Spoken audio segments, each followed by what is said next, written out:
पाठ का नाम है शिक्षा का उद्देश्य, कक्षा 11। लेखक हैं डॉक्टर संपूर्णानंद जी। इसका मैंने पाठ परिचय आपको दिया था। आज इसका पार्ट 1 करेंगे हम, शिक्षा का उद्देश्य। लेखक कहता है पहले पैराग्राफ में, अध्यापक और समाज के सामने सबसे बड़ा प्रश्न है कि शिक्षा किस लिए दी जाए। शिक्षा का जैसा उद्देश्य होगा तदंतर विषयों का चुनाव भी होगा, पर शिक्षा का उद्देश्य स्वतंत्र नहीं। वह इस बात पर निर्भर करता है कि मनुष्य जीवन का उद्देश्य, मनुष्य का सबसे बड़ा पुरुषार्थ क्या है। मनुष्य को उस पुरुषार्थ की सिद्धि के योग्य बनाना ही शिक्षा का उद्देश्य है। तो इस पैराग्राफ में लेखक क्या कहना चाहता है कि मनुष्य के सामने आज से नहीं, आदिकाल से ये प्रश्न रहा है कि शिक्षा का उद्देश्य क्या होना चाहिए, शिक्षा किस लिए दी जाए। उस दिन भी मैंने आपको बताया था कि एक बच्चे ने मुझसे कहा कि भाई आप जो हैं सर, हमें नौकरी तो मिलती नहीं है, हम शिक्षा लेकर के क्या करें। तो हमने उसे बताया कि भाई आपके, मान लीजिए आपकी वाइफ है और वो अशिक्षित हैं, आपने उन्हें कोई दवाई के बारे में बताया कि भाई ये दवाई है, और उस दवाई में आपने क्या करा कि ढक्कन बदल गया। बाय द वे, अगर ढक्कन बदल जाएगा और आपकी जो पत्नी है वो पढ़ी लिखी नहीं है, तो ढक्कन बदलते ही पता लगा अर्थ का अनर्थ हो गया। तो शिक्षा का उद्देश्य होना चाहिए, यही लेखक इस बारे में कहता है। आगे क्या कहता है कि पुरुषार्थ दार्शनिक विषय है, पर दर्शन का जीवन से घनिष्ठ संबंध है। वह थोड़े से विद्यार्थियों का पाठ्य विषय मात्र नहीं है। प्रत्येक समाज को एक दार्शनिक मत स्वीकार करना होगा। उसी के आधार पर उसको राजनीतिक, सामाजिक और कौटुंबिक व्यवस्था का व्यू खड़ा होगा। जो समाज अपने व्यक्तिगत और सामूहिक जीवन को केवल एक प्रतीयमान उपयोगिता के आधार पर चलाना चाहेगा, उसकी बड़ी कठिनाइयों का सामना करना पड़ेगा। एक विभाग के आदर्श दूसरे विभाग के आदर्श से टकराएंगे। जो बात एक क्षेत्र में ठीक जचेगी वही दूसरे क्षेत्र में अनुचित कहलाएगी, और मनुष्य के लिए अपना कर्तव्य स्थिर करना कठिन हो जाएगा।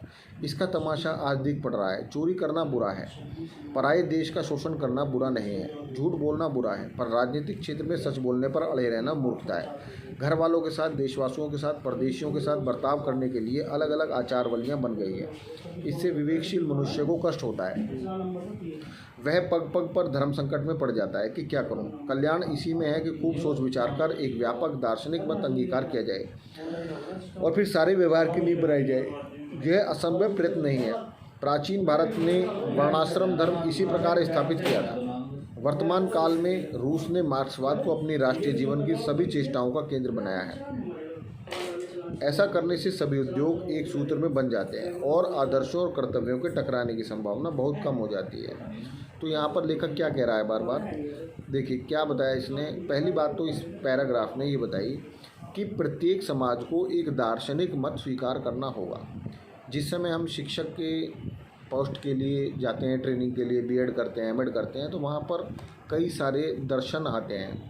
गांधी जी का दर्शन है, टैगोर का दर्शन है, आधुनिक दर्शन है, प्रकृतिवाद है। तो ये सब दर्शन क्यों हैं? ये सब दर्शन का मतलब ये है कि हमने एक थीम मान के चले, एक विचार लिया कि भाई हमारी शिक्षा इसके अनुरूप होनी चाहिए। तो जब हम एक दार्शनिक मत के साथ जुड़ जाते हैं तो उसी प्रकार की शिक्षा का हम अपने साथ कार्य और व्यवहार में उसे लाते हैं। दूसरी बात इन्होंने क्या बताई कि जब तक हमारे पास कोई दार्शनिक मत नहीं होगा, हम एक थीम लेकर नहीं चलेंगे, तब तक हम जो है शिक्षा का उद्देश्य को निश्चित नहीं कर सकते।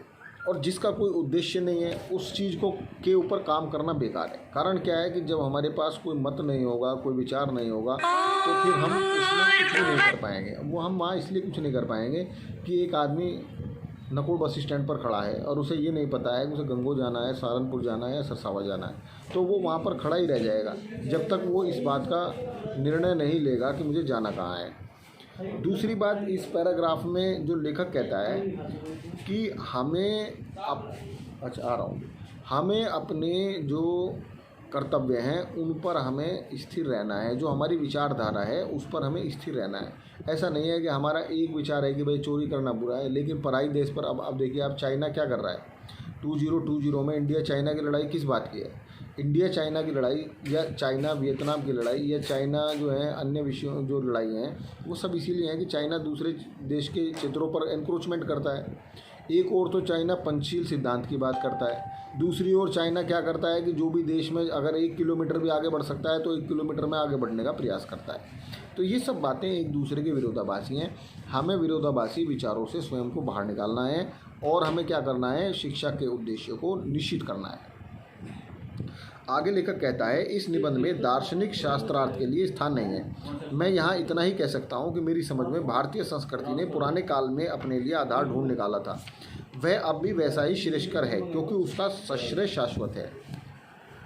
आगे लेखक कहता है, आत्मा अजर और अमर है। इसमें अनंत ज्ञान, शक्ति और आनंद का भंडार है। अकेले ज्ञान कहना भी पर्याप्त हो सकता है, क्योंकि जहाँ ज्ञान होता है वहाँ शक्ति होती है, और जहाँ ज्ञान और शक्ति होते हैं वहाँ आनंद भी होता है।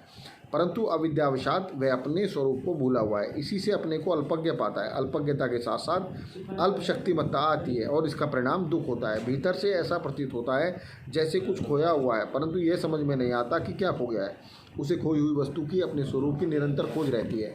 आत्मा अनजान में भटका करता है, कभी इस विषय की ओर दौड़ता है, कभी उसकी ओर, कभी किसी की प्राप्ति की तृप्ति नहीं होती, क्योंकि अपना स्वरूप इन विषयों में नहीं है। जब तक आत्म साक्षात्कार न होगा तब तक अपूर्णता की अनुभूति बनी रहेगी और आनंद की खोज जारी रहेगी। इस खोज में सफलता, आनंद की प्राप्ति, अपने परम ज्ञान में स्वरूप में स्थिति, यही मनुष्य का पुरुषार्थ, उसके जीवन का चरम लक्ष्य है, और उसको उस पुरुषार्थ साधन के योग्य बनाना ही शिक्षा का उद्देश्य है। वह राजनीतिक, आर्थिक और सामाजिक व्यवस्था सबसे अच्छी है, जिससे पुरुषार्थ सिद्धि में सहायता मिल सके, कम से कम बाधाएं तो न्यूनतम हो। तो इन पंक्तियों में लेखक ने बार बार कहा है कि हमें आत्मज्ञान होना अत्यंत आवश्यक है। आत्मज्ञान नहीं होगा तो हम जीवन में आगे नहीं बढ़ सकते।